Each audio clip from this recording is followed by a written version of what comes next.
नमस्कार दोस्तों, स्वागत है आपका आरएस एकेडमी में। आज हम बात करेंगे इंडियन ज्योग्राफी के तहत उत्तर का विशाल मैदान, यानी कि मैदानी क्षेत्र की बात करेंगे। तो सबसे पहले देखते हैं कि इसका निर्माण कैसे हुआ। देखिए, हमें पता है कि पहले अंगारा लैंड, गोंडवाना लैंड दो अलग अलग भाग थे। अंगारा लैंड का एक हिस्सा था यूरेशियन प्लेट और वहीं गोंडवाना लैंड का एक हिस्सा था इंडो ऑस्ट्रेलियन प्लेट और उसका एक हिस्सा है प्रायद्वीपीय भारत। यानी कि यूरेशियन प्लेट से प्रायद्वीपीय भारत के टकराने से हिमालय का निर्माण हुआ। और जब हिमालय का निर्माण हुआ और इधर प्रायद्वीपीय भारत के मध्य एक भ्रंश कह लीजिए या ट्रेंच कह लीजिए या गर्त कह लीजिए, एक बहुत गहरा खड्डा बन चुका था।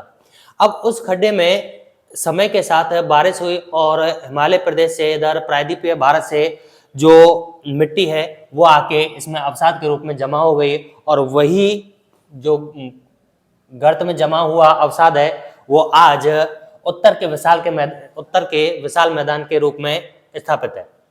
अब बात करें उत्तर के विशाल मैदान में जो मिट्टी पाई जाती है वो जलोढ़ पाई जाती है। अब जलोढ़ मिट्टी नदियों के द्वारा बहाकर लाई जाती है। अब इस पूरे क्षेत्र का जो विस्तार है वो कहां से कहां तक है। देखिए, उत्तर का विशाल मैदान की बात करें तो उत्तर का विशाल मैदान है सिंधु नदी का जो क्षेत्र है, सिंधु नदी से लेकर और ब्रह्मपुत्र नदी तक का क्षेत्र है। लेकिन हम भारत के संदर्भ में इसको पढ़ रहे हैं तो इसमें देखेंगे भारत के संदर्भ में, यानी कि उत्तर का विशाल मैदान एक सिंधु का मैदान है, एक गंगा यमुना का मैदान है और एक अब ब्रह्मपुत्र का मैदान है। अब जो सिंधु का मैदान है, सिंधु के मैदान का एक छोटा हिस्सा हमारे भारत में पड़ता है, यानी कि कह सकते हैं पंजाब हरियाणा का जो मैदान है वो सिंधु सतलज नदियों के प्रवाह से बना है। इस वजह से पंजाब हरियाणा के मैदान का जो हिस्सा है वो सिंधु के मैदान के अंतर्गत आता है। वहीं गंगा यमुना का मैदान, यानी कि अधिकांश पूरा उत्तर भारत किसके अंतर्गत आता है, गंगा यमुना के मैदान के अंतर्गत आता है। और वहीं ब्रह्मपुत्र के मैदान के अंतर्गत आता है आपका ये जो असम वाला क्षेत्र है, असम का मैदान आता है। अब बात करें इसका कुल लंबाई इसकी जो है वो 3200 किलोमीटर हो जाती है सिंधु से लेकर यहाँ तक। और वैसे ये हिमालय के समानांतर भारत में फैला हुआ है तो इसकी चौड़ाई वही 2400 किलोमीटर हो जाती है, लेकिन कुल इसकी 3200 हो जाती है। इसकी चौड़ाई की बात करें तो चौड़ाई ये पूर्व में कम चौड़ा है लेकिन पश्चिम में ज्यादा चौड़ा है। तो पश्चिम में इसकी जो चौड़ाई मिलती है 300 साढ़े 300 तक मिलती है और पूर्व में जो मिलती है इसकी 100-150 तक ही सीमित हो जाती है। जैसे यहाँ असम के मैदान की बात करें तो 100-150 किलोमीटर तक ही हो जाती है। अब ढाल की बात करें तो ढाल इसका नदी प्रवाह के अनुरूप है, जहां जैसी नदियां हैं उसी के अनुरूप है। देखिए, इधर पंजाब हरियाणा के मैदान की बात करें तो इसका ढाल इधर उत्तर पश्चिम दक्षिण की तरफ है। इधर रेगिस्तान की बात करें इसका ढाल अलग है। और इधर पूरे गंगा यमुना के मैदान की बात करें तो पश्चिम से पूर्व कह सकते हैं। इधर असम के मैदान की बात करें तो असम का मैदान उत्तर की तरफ है, उत्तर से दक्षिण है, फिर यहाँ पूर्व से पश्चिम हो जाता है। तो नदी प्रवाह के अनुरूप इसका ढाल हो जाता है। अब बात करते हैं उत्तर के विशाल मैदान का जो विभाजन है वो कैसे है। पहले देखते हैं गंगा सिंधु का मैदान। तो सिंधु का मैदान जो फैला हुआ है, पंजाब हरियाणा वाला जो क्षेत्र है ये कहलाता है पंजाब हरियाणा का मैदान, यानी कि सिंधु नदी तंत्र के तहत आता है पंजाब हरियाणा का मैदान। ठीक है, इसके साथ साथ यह है भारत का विशाल रेगिस्तान जिसको थार के नाम से जाना जाता है, इसी का एक हिस्सा मान लिया जाता है। अब बात करते हैं गंगा का मैदान। गंगा के मैदान को ढाल के अनुरूप 3 भागों में बांटा गया है, ऊपरी गंगा का मैदान, मध्य गंगा का मैदान और निम्न गंगा का मैदान। अब ऊपरी गंगा के मैदान में कौन कौन से क्षेत्र आते हैं। देखिए, अरावली पर्वत श्रेणी से लेकर और यहाँ गंगा यमुना का जो दोआब क्षेत्र है वो पूरा क्षेत्र किसके अंतर्गत आता है, ये पूरा क्षेत्र आता है आपका ऊपरी गंगा के मैदान में। ठीक है, अब इस क्षेत्र में कौन कौन से आ रहे हैं। देखिए, पश्चिमी यूपी आ जाएगा, राजस्थान आ जाएगा, उत्तरी एमपी आ जाएगा। तो ये हिस्सा किसके अंतर्गत आता है, ऊपरी गंगा के मैदान के अंतर्गत। अब ऊपरी गंगा के मैदान को गंगा यमुना का दोआब हो गया, यानी कि ये गंगा नदी है और ये यमुना नदी है, इनके बीच का क्षेत्र है, इसके आसपास का क्षेत्र गंगा यमुना का दोआब हो जाता है। अगला है रुहेलखंड का मैदान। रुहेलखंड का मैदान जो पड़ता है वो उत्तराखंड और यूपी के इस बीच वाले हिस्से में पड़ता है, यानी कि रुहेलखंड का जो मैदान पड़ेगा वो यहाँ पड़ेगा इस क्षेत्र में। ये जो क्षेत्र है ये कौन सा है, रुहेलखंड का क्षेत्र, ठीक है। आगे बात करें अवध का क्षेत्र, तो अवध का क्षेत्र भी इसी के पास ही पड़ता है, यानी कि अवध का क्षेत्र। तो ऊपरी गंगा के मैदान को 3 भागों में बांटा गया है, गंगा यमुना का दोआब, साथ साथ में गंगा यमुना के दोआब में राजस्थान का भी आ जाता है। इसके बाद बात करें रुहेलखंड का मैदान और फिर है अवध का मैदान। अब बात करते हैं मध्य गंगा के मैदान में। मध्य गंगा के मैदान को 2 भागों में बांटा गया है, यानी कि पूर्वी यूपी और पूर्वी यूपी के साथ साथ बिहार का मैदान, यानी कि बिहार तक का क्षेत्र, ये पूर्वी यूपी हो गया, ये बिहार हो गया। तो पूर्वी यूपी वाला क्षेत्र मध्य में आएगा और बिहार वाला आएगा। बिहार में भी इसको अलग भागों में बांटा गया है, जैसे बिहार के जिलों के आधार पर सारण क्षेत्र, मगध क्षेत्र और मिथिला क्षेत्र।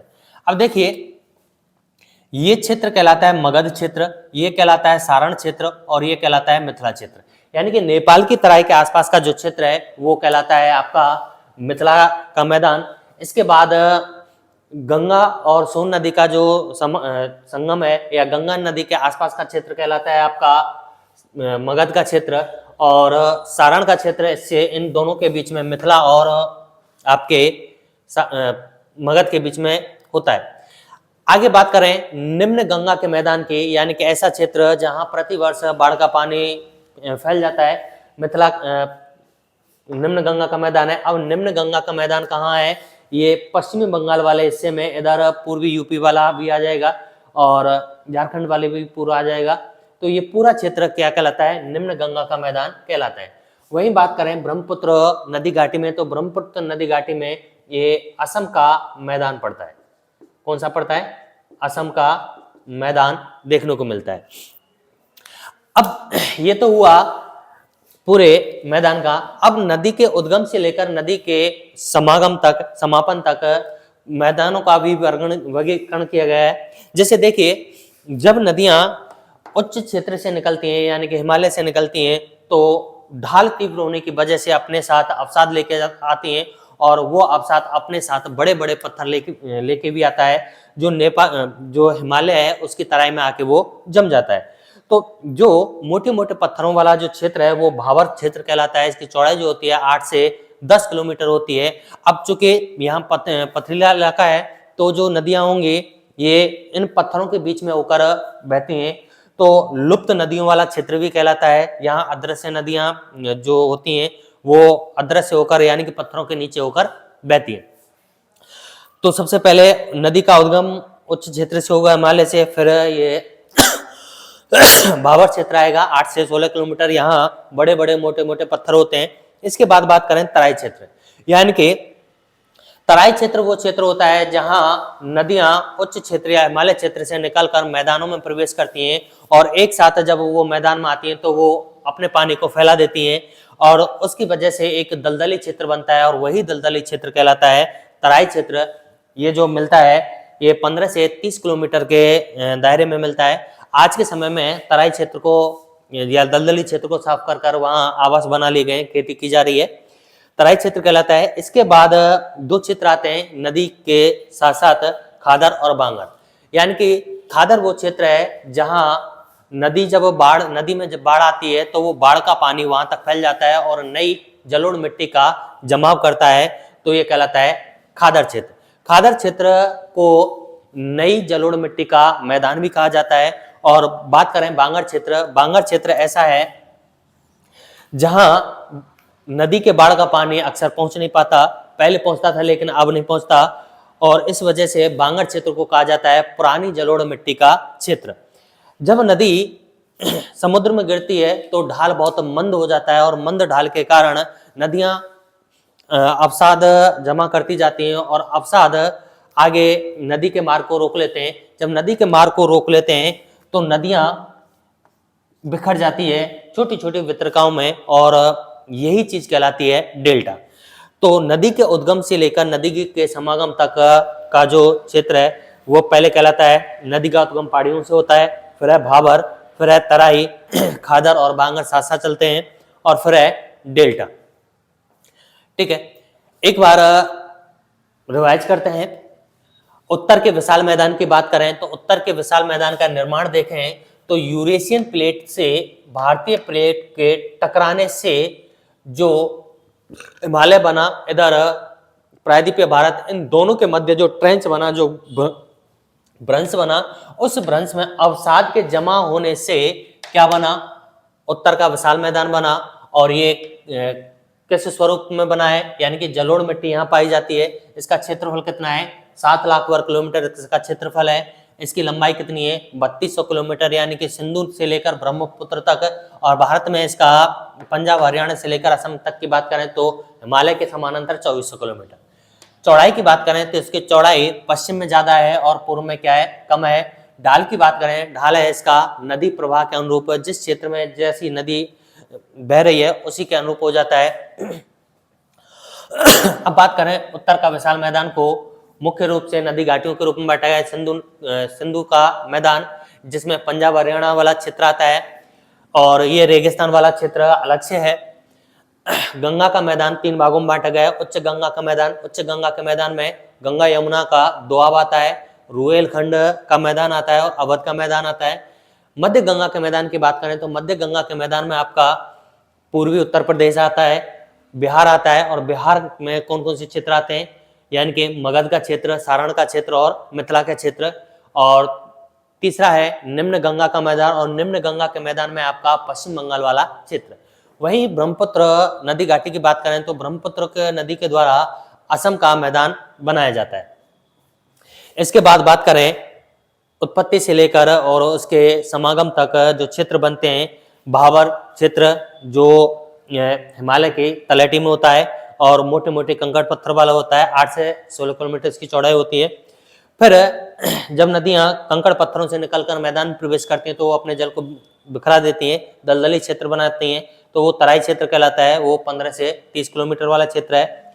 फिर नदियां मुख्य धारा में आती हैं तो जहां प्रति वर्ष जलोढ़ मिट्टी जमा होती है बाढ़ के पानी से, वो खादर कहलाता है। और जहां बाढ़ का पानी नहीं पहुंचता है, नई जलोढ़ मिट्टी नहीं पहुंचती, वो बांगर कहलाता है।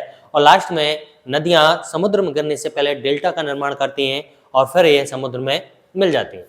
तो ये हुआ हमारा उत्तर का विशाल मैदान।